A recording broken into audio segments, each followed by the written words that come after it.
These are the times of broader highways but narrower viewpoints. These are the times where man has gone all the way to the moon and has come back. But he finds it difficult to cross the road and meet the new neighbor. These are the times where man has broken the atom and he has produced tremendous amount of energy. But he finds it difficult to break a prejudice. The list is very long describing the state of affairs of the 21st century man and society, but in short you can say that these are the times where we have much to show in the show window and nothing in the stockroom. We live in this century, and as the theme of your conference, we are into the fourth industrial revolution. I myself, I'm an engineer. I finished my engineering way back in 1991.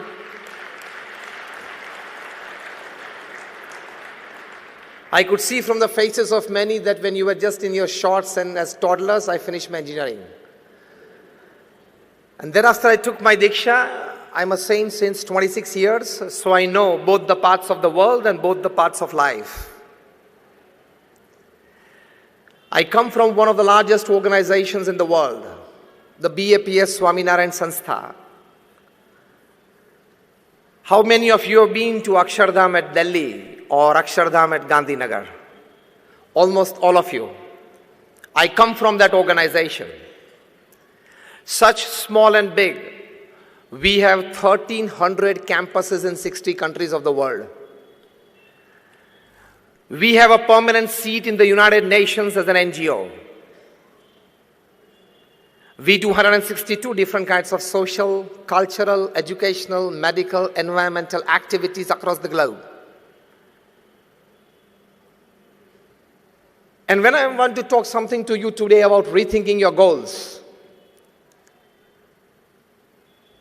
I've personally met and sat at least for half an hour with more than 25,000 families visiting their homes in more than 20 countries and 100 cities around the world. So let us talk something about goals as a smart professional and goals as a great human being. We all sitting here, I think all of us are very clear in our minds that we all want to be smart professionals and great human beings. This combination, isn't it? Give me a yes or no. You want to live a good business life, you want to live a good personal life, you want to live a good social life, you want to live a good family life. Yes or no? So we need to rethink our goals, redesign our goals, and rebuild our lives. Not just for the betterment of our own kind, but for the betterment of the society at large. From my experience of personally meeting and sitting at least for half an hour with more than 25,000 families across caste, creed, color, religion, nationality backgrounds, let me share with you something. First important aspect that everybody needs to accept and really accept from within is that no man is perfect and that no man includes me and I also. Put your eye to a little lower level and you will be in a position to accept the best of thoughts from all directions, to rethink your goals. Bill Gates, perhaps the second richest person upon this earth, he has written his book, his autobiography, Business at the Speed of Light. How many of you have read it? Just 2 or 3 of you. You need to read it. It's as good as attending this conference. He writes in this book how an high school dropout, he himself, Bill Gates, he becomes the richest person upon this earth and a self-made richest person. He writes that the secret of my success is the culmination of 3 things. First, determination. Second,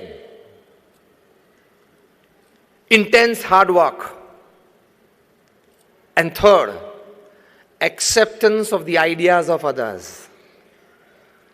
You have to keep your mind open.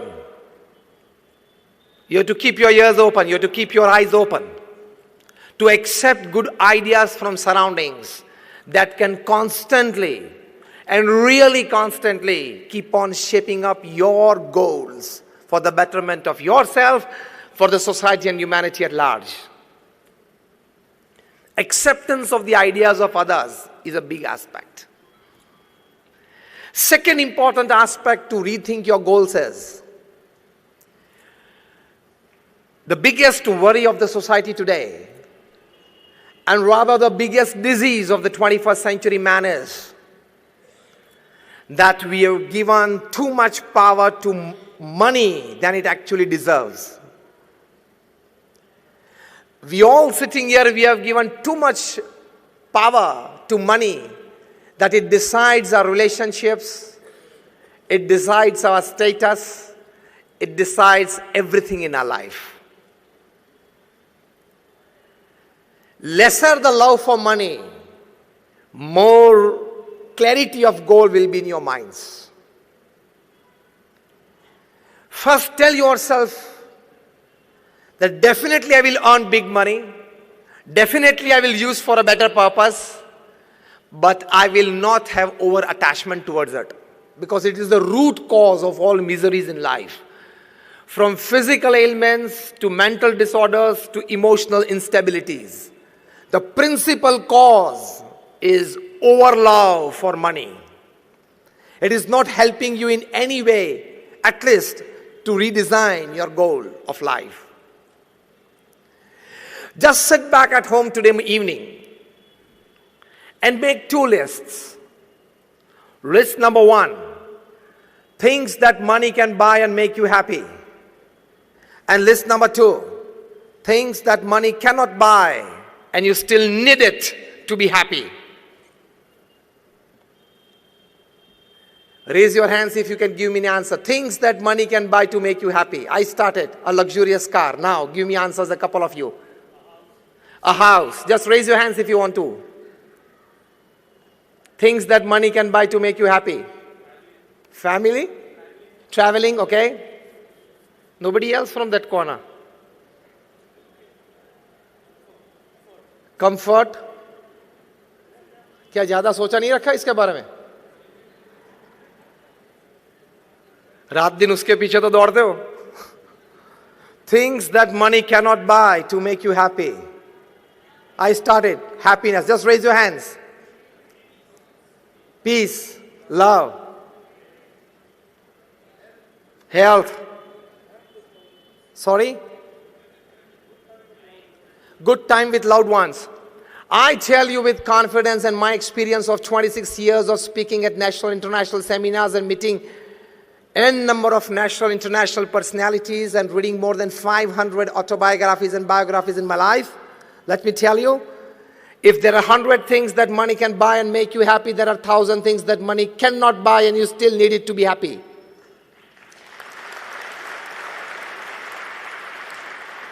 So don't overemphasize the factor called money in your life. That overlove for it, that power given by you to it is not allowing you to redesign the actual and real goals of life. Money can buy you the best houses, it does not have the power to convert into a home. Money can buy you branded clothes and jewelry, it does not have the power to give you beauty and handsomeness. If money can buy you the best of health care, it does not have the power to give you good health. Otherwise, why would Aditya Birla, the chairman of the Aditya Birla Group, pass away because of cancer at the age of 51? Money can buy you a good health care, not health. Money can buy you good food every day. It does not have the power to give you digestion. Money can buy you good beds. Michael Jackson was sleeping on a bed of 94,000 USD. And still after taking 10 sleeping pills, he could not sleep for 2 hours. So money can buy you good beds. It cannot buy you sleep.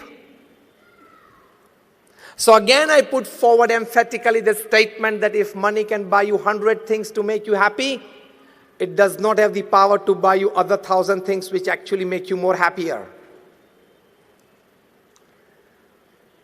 Decrease the power and influence of money on you and your life.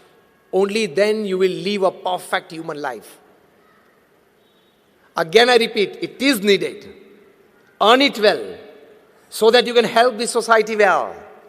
But don't have overlove and infatuation for it. Otherwise, it will so much overpower your mind. It will consume so much of your time that you won't be able to think of any other aspects of life which are very beautiful. Remember, this is a 70 or 80-year game. Human life is 70 or 80 years game. Yes or no? Many of you sitting half gone. Many of you sitting 3/4 gone. And I give you one calculation that will open your eye with a jerk. 8 hours of the day you sleep. Yes or no? On an average, it will come to 8 hours. When you were a child, you were sleeping 10, 12 hours. When you will be old, you will be sleeping 10, 12 hours. So average will come down to 8 hours a day. 1/3 of the day you are sleeping, isn't it? Out of 24 hours, 8 hours. So 1/3 of the day you sleep. Straight equation, directly proportional. 1/3 of the life you will sleep. So of the 70 years that you live upon this earth, your 23 years are going to be in sleep. You don't know whether you exist or not. Startling, isn't it? So, need to give a proper thinking to life. Money, power, status, fame. I don't say that you don't go for it. I only say reduce the power of influence of it on your life and you personally. Because all this combined doesn't give you the richness of human life that actually you are here to discover. I'm not just talking spiritual. I can give you n number of examples and incidents from your professional field, from your corporate field, from times immemorial. Napoleon Bonaparte, who was the emperor of France and only one of the 7 people whose name, Napoleon Bonaparte, after his name, it's written the Great. Napoleon Bonaparte the Great. People in England used to shiver by his name. 90% of Europe was under him. And he writes in his autobiography that I can have the world at my feet. I can buy any luxuries under this sun and upon this earth. But I haven't seen 6 happy days in my life. Now what is that? You need to think. Elvis Presley, the king of rock and roll, the greatest entertainer upon this earth ever. When he was just 21, there were 78 Elvis endorsed products in the market. His cavalcade was 7 limousines, and each limousine was painted with crushed diamonds on it. So 7 limousines in the cavalcade and crushed diamonds stuck on it, shining cars. He was the first entertainer to travel by private jets, 2 737 Boeings. One is private and second is staff and system. When he used to do his famous swivel and throw his leather jacket in the audience, within minutes it would be into pieces. People would take an Elvis souvenir back home. During his lifetime, when he was just 32, he had self-earned $1,000 million. During his lifetime, 500 million records were sold of his. Now listen. One day when he was playing his famous composition, How Great Thou Art, And his secretary, she just stepped in and asked him, "Sir, how are you feeling at the peak of your career?" He dropped his hand from the piano, he dropped his head down and said, "Very alone. Every evening you are getting an audience of 1,000 plus. Every morning when you wake up and come in the gathering, you have 200 people to come to see you. And you say you are feeling very alone?" And yes, it was true. On 16th August 1977, at the age of 33, Elvis Presley took 40 sleeping pills at night and never woke up. He committed suicide.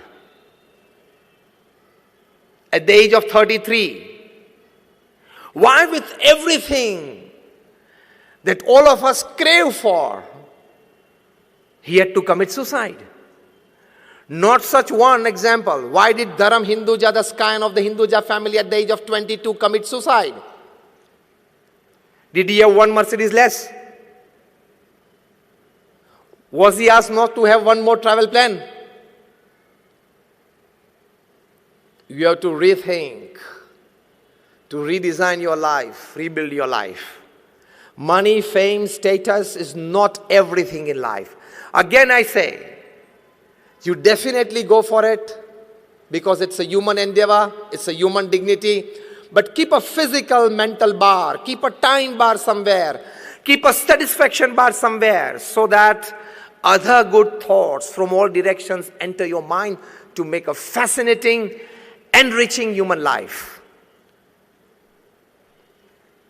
The most important need for the 21st century is to reinvent himself, of the 21st century man. To reinvent himself is the most important need. This is the second aspect to be understood before we start rethinking our goals. Recently a book is published, and the title of the book is "What They Don't Teach You at Harvard." I'll give you the gist of it. The book contains that for the full development of yourself and to be very clear in your aims and goals in life, you need the complete development of 3 H in your life. First H is your hand. But when only the hand works, it is labor. Second H is your head. When the hand and the head, they work together, it becomes skill. And the third H is your heart. When the hand, head, and the heart, all 3 work together, it becomes art. Make every act of your life an art. Put your heart fully into it. This is the essence. And here is the start of redefining the goals of human life. Again, the base statement that I put forward at the start of the talk. You need to be a smart professional and a great human being combined. That gives you a balanced, satisfied life.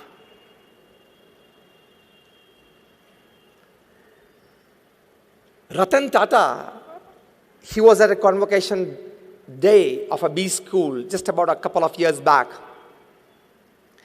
And he told the fresh management graduates after all his experience in the corporate world of more than 60 years. He said that don't count your successes and don't count your luxuries by the amount of money that you have in your bank account, by the number of properties that you have accumulated, by the number of relationships that you have in your life, by your social networking skills. This is all not your wealth. He said, count your successes and luxuries of life by the number of lives that you have enriched of people with you during the course of your journey of life. How many of lives you have enriched by yourself. This is the start of the real thinking, of the meaning, of the topic, that is rethinking your goals. You worked in the corporate world for 35, 40 years. You had a fat bank balance. You had good properties, good family, good social relationships, everything fine. All credits to you for your good earnings in all aspects of life. But how many lives did you enrich? How many lives did you better of people around you? That is the aim of human living. I've come to you today as I'm given this topic to share something. I don't charge anything for my talks. I've been talking since 26 years at national, international seminars. I don't charge a single paise for my talks. Am I right? The organizers somewhere. This is my selfless social service, giving and caring for the society. And it gives me immense pleasure. It gives me immense pleasure to share and care for the society. So rethinking goals, first important positive aspect is ask yourself every day in the evening, at the end of your day, did I do something to enrich a life of someone around me? From a small smile to a big help, did you enrich something? Did you enrich a life? Did you enrich an environment? Otherwise, apne liye to pashu bhi जीवन जीते for their own self-interest. Even the animals, they live upon this earth. If you live only for your growth, for your betterment, for your luxuries, entertainment in life, it is nothing more than a dog life, donkey life, and cat life. It is not a human life.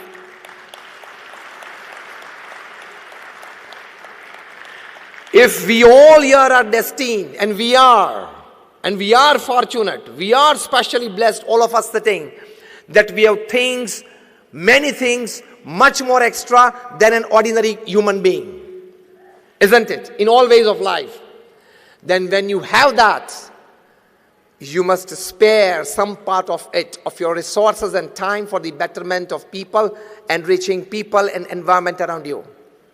In terms of values, in terms of services, in terms of health, in terms of growth. Because when I talk to corporates and professionals, I tell them that the amount of money that you have in your bank account when you die is the extra work you did, you shouldn't have done. You should have spent that time doing some good activity for the upliftment of society. This is the first aspect. Again, the big disease of the 21st century is that we give overemphasis to mind and lesser emphasis to heart. We talk of IQs. Now it is an old dated talk. In the 90s it was talked about the IQs. At the turn of the millennium, they started a new quotient, and that is called the emotional quotient. From IQ, it shifted to EQ. Paradigm shift. Emotional quotient. Your IQ is, you think rationally, you talk purposefully, you act meaningfully, and you deal very effectively with the situation. That is your IQ. They say good IQs make good team heads. You can lead a good team. More than IQ is your EQ, emotional quotient. It's all about having empathy for others, where you know and you consider before taking a decision your own emotions and the emotions of the person before you jump to a conclusion. It is like knowing the whole picture before you jump to a conclusion. That is called your emotional quotient. And they say, the top management gurus, you read them, Jim Collins, Stephen Covey, Anthony Robbins, Ken Blanchard, Robin Smith, they all have come to recognize, accept, and propagate that those with higher EQs, they become leaders, not just team heads. Because when you learn to deal with people more than machines, when you keep on having increased trusts in people more than machines, not only you grow, people grow. The environment enriches around you. So those with IQ, they become team heads. Those with IQ plus EQ, they become leaders. And now, in the last decade, they have come to know that there is a very big important quotient, and that is called the spiritual quotient. A very good book I would suggest for all you professionals. I've read it 3 times. It's from the bottom of my heart for you today. If you have a piece of paper and pen, you can definitely write it down. The title of the book is Spiritual Intelligence. Why it matters more than IQ and EQ. The actual title is Spiritual Intelligence, the Ultimate Intelligence.